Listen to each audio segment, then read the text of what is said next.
Moringa removes particulates, bacteria, and many toxins through electrostatic binding. It does not remove viruses as effectively as bacteria. It does not remove all chemical pollutants. Always boil gathered water to ensure 100% biological sterilization after particulate removal. Boiling kills all remaining viruses, bacteria, and parasites. You're responsible for your own safety and survival. Use multiple treatment methods when possible. Now, here's the protocol.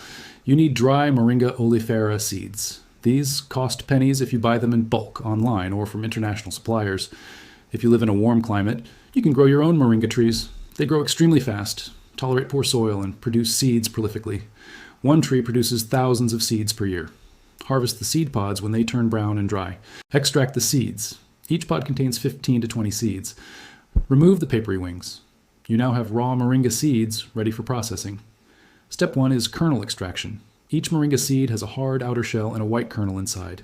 You must remove the shell. Crack the shell carefully with pliers, a nutcracker, or by pressing with a spoon. Extract the white kernel. Discard the shell. The active cationic proteins are concentrated in the white kernel. The shell contains fiber, but little purification power. For 1 gallon of contaminated water, you need 2 to 4 kernels depending on water turbidity. Very muddy water requires more kernels. Slightly cloudy water requires fewer. Step 2 is crushing. The kernels must be crushed into very fine powder. Coarse chunks do not work. The proteins must be released at the cellular level. Use a mortar and pestle if available. Grind the kernels into powder as fine as flour. If you do not have a mortar and pestle, use 2 smooth stones. Place the kernels on one stone, crush and grind with the other stone. This is the most primitive method, but it works. You can also use the back of a spoon against a hard surface. The goal is fine powder. The finer the powder, the more surface area, the more effective the coagulation. Step 3 is paste creation. Take the crushed kernel powder and mix it with a few tablespoons of clean water. This creates a milky paste. The paste allows the proteins to disperse evenly when added to the contaminated water. If you add dry powder directly to a gallon of water, it clumps. The paste prevents clumping. Stir the paste thoroughly. It should be smooth and liquid enough to pour. Step 4 is mixing into contaminated water. Pour the paste into 1 gallon of muddy, contaminated water. Immediately stir rapidly for 2 minutes. Use a stick, spoon, or your hand. The rapid stirring triggers electrostatic collision. The positive proteins disperse throughout the water. They collide with negative contaminants. Binding begins. After 2 minutes of rapid stirring, slow down. Stir gently for 10 more minutes. This allows floc formation. The protein contaminant clusters grow. They become heavy aggregates. Step 5 is settling. After stirring, stop completely.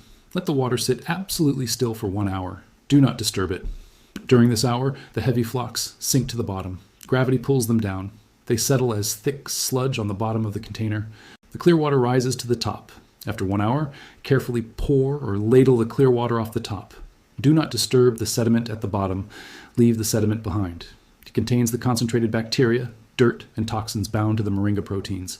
The transformation is dramatic. Water that was opaque brown becomes crystal clear. You can see through it. The smell improves. The taste improves. But remember, this is particulate and bacterial removal, not complete sterilization. Always boil the clear water for at least 1 minute at a rolling boil. Boiling kills any remaining viruses, resistant bacteria, and parasitic cysts. The combination of moringa coagulation and boiling gives you safe drinking water from almost any natural source. The chemistry is elegant. The cationic proteins in moringa seeds are specific peptides with amino acid sequences that create positive charge density. When dissolved in water, these peptides ionize. They release positively charged groups. Bacteria cell walls are negatively charged due to phospholipid membranes. Clay particles are negatively charged due to mineral composition. Organic matter carries negative charges. The electrostatic attraction is powerful. The binding is irreversible. Once the proteins attach to contaminants, they do not release. The flocs are stable. They sink and stay settled. The scalability is unlimited. The protocol works for 1 gallon or 1,000 gallons. For larger volumes, increase the number of crushed kernels proportionally. For 10 gallons, use 20 to 40 kernels. For 50 gallons, use 100 to 200 kernels. The ratio remains consistent. The physics scales linearly. This means you can purify water for an entire household or community using the same method. The financial impact is staggering. A quality ceramic water filter costs $200. It filters approximately 500 gallons before the cartridge clogs. Cost per gallon is 40 cents. Moringa seeds, purchased in bulk, cost approximately $5 per 1,000 seeds. One seed treats 1 to 2 gallons. Cost per gallon is less than 1 cent. The savings are orders of magnitude. Over 1 year, a family using 2 gallons of purified water daily saves hundreds of dollars compared to proprietary filters. The independence is total. If you grow your own moringa trees, the seeds are free. You are not dependent on supply chains, manufacturers, or retailers. You control your water security completely. The trees grow fast. They tolerate drought. They require minimal care. One tree produces enough seeds to purify thousands of gallons annually. This is true self-sufficiency. The broader lesson is about dependency versus sovereignty. The modern survival industry trains you to stockpile manufactured products with expiration dates and proprietary parts. You become dependent on continuous resupply. But nature provides electrostatic coagulation for free. The physics existed before corporations. It will exist after corporations. The moringa tree embodies this. It grows wild. It reproduces freely. Its seeds perform industrial-level water treatment without patents, without factories, without supply chains. This knowledge was suppressed because self-sufficiency threatens industrial revenue. By using this $1 moringa seed treatment, you refuse to entrust your family's hydration to a fragile corporate supply chain. You bypass the industrial filter cartel. You use raw botanical physics to instantly secure the most fundamental element of survival. The seed in your hand is more powerful than $200 of plastic filtration equipment. Because the truth is simple. When you understand electrostatic flocculation, you do not need their cartridges. This is the lost blueprint. The vault is open. The knowledge is yours. Purify your water with botanical independence.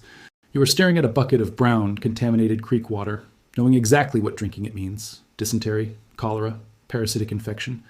The survival filter you stockpiled in your basement has been sitting unused for 3 years, and when you pull it out, the rubber seals are cracked and the cartridge expiration date passed 2 years ago. Today, I will reveal to you how to purify toxic water using a $1 botanical seed that pulls bacteria, parasites, and heavy metals out of water through raw electrostatic physics. But stop. If you just throw whole seeds into a bucket of water, they will float uselessly and you will achieve absolutely nothing. You must use the electrostatic coagulation protocol to crush the kernels and trigger the molecular binding reaction. I will explain that exact execution shortly, but first you need to understand the predatory industrial water cartel that engineered your dependence on their patented plastic filtration systems. This is the lost blueprint. When storms hit or the grid goes down, your tap water becomes a biological hazard. The municipal treatment plant loses power. The pumps stop. The chlorination system fails. The water flowing from your faucet is no longer sanitized. It carries bacteria, viruses, protozoa, and chemical contaminants. You cannot drink it safely. You cannot cook with it. You cannot wash dishes. Your family is at immediate risk. The survival industry tells you to stockpile expensive plastic filters, chemical iodine drops, or complex reverse osmosis systems. You fill your basement with boxes of proprietary cartridges. Each filter has an expiration date. Each filter requires specific replacement parts. The supply chain must remain intact. If it breaks, you have nothing. You spend hundreds of dollars on proprietary carbon filters and UV pens that require batteries or regular cartridge replacements. A quality ceramic water filter costs $150 to $300, where replacement cartridges cost $30 to $60 each. They last 3 to 6 months, depending on water quality. Over 5 years, you spend $500 to $1,000 maintaining a single filtration device. UV sterilization pens cost $50 to $120. They require batteries. When the batteries die, the device is useless. When the supply chain breaks, you cannot order a new filter. You cannot order replacement batteries. The cartel engineered your survival to depend entirely on their continuous manufacturing. You are a subscriber to your own hydration. The physics they buried is natural electrostatic flocculation. This is how municipal water treatment plants actually work, but they use synthetic chemicals instead of natural seeds. The industrial water cartel uses expensive synthetic chemical polymers like aluminum sulfate, also called alum, to bind and remove toxic particulates from municipal water. The process is called coagulation and flocculation. Contaminants in water, including dirt particles, bacteria, viruses, and heavy metals, carry a negative electrical charge. The aluminum sulfate carries a positive charge. When mixed into water, the positive aluminum ions attract the negative contaminants. They bind together. They form heavy clumps called flocs. These flocs sink to the bottom of the settling tank. The clean water is drawn off the top. This is fundamental water treatment chemistry used worldwide. But they suppress the fact that the Moringa Oleifera tree produces a seed that does exactly the same thing. The moringa tree grows in tropical and subtropical climates. India, Africa, Southeast Asia, Central America, and southern regions of North America. It is sometimes called the drumstick tree or the miracle tree. Every part of the plant is edible and nutritious. The leaves are packed with vitamins and protein. But the seeds contain something extraordinary. Inside each seed is a white kernel. This kernel contains cationic proteins. These are proteins that carry a powerful positive electrical charge. When you crush moringa seeds and mix them into contaminated water, the cationic proteins disperse throughout the liquid. They carry positive charges. Dirt, parasites, bacteria, viruses, and heavy metal particles in the water carry negative charges. Opposite charges attract.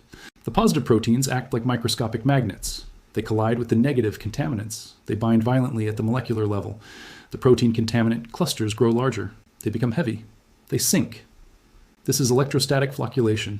It is identical to the industrial process, but it uses a natural botanical compound instead of synthetic aluminum sulfate. The effectiveness is extraordinary. Studies conducted by university researchers in developing nations have documented moringa seed powder removing 90 to 99% of bacteria from contaminated water. It removes turbidity, which is suspended clay and silt particles. It removes heavy metals like lead and cadmium. It removes organic matter. The water transforms from opaque brown or green sludge into crystal clear liquid. The transformation is visible within 1 hour. No electricity, no batteries, no proprietary cartridges, just crushed seeds and physics. The suppression was systematic. During the 20th century, Western governments and chemical companies developed centralized municipal water treatment infrastructure. They built massive plants using aluminum sulfate and chlorine. These chemicals were manufactured industrially. They generated enormous revenue. Chemical companies lobbied governments. Regulations were written to require specific chemical treatments. Natural alternatives like moringa were ignored. Research funding went to synthetic polymers and patented filtration membranes. Moringa remained confined to traditional knowledge in developing nations. It was never marketed to Western consumers. The connection between electrostatic flocculation and botanical seeds was deliberately obscured. Colonial administrators in British India documented moringa seed water purification in the 19th century. Local populations used it routinely. Engineers observed the practice. Some documented it in reports. But the knowledge never transferred to mainstream Western water treatment. Chemical companies were building industrial empires. Natural, unpatentable solutions threatened profit margins. Moringa was labeled primitive, unreliable, insufficient for modern standards. The botanical physics was buried under industrial propaganda. Even today, development organizations promote expensive ceramic filters and chlorine tablets to rural communities in Africa and Asia. They ignore moringa trees growing abundantly in those same regions. The trees produce thousands of seeds annually. The seeds cost nothing. They require no supply chain. But aid organizations distribute plastic filters manufactured in Europe and America. These filters require replacement parts shipped across oceans. When the part supply ends, the filters become garbage. The dependency cycle continues. The industrial cartel wins. Local populations lose self-sufficiency. Now I will give you the exact electrostatic coagulation protocol. But first, understand this clearly. This is raw botanical physics.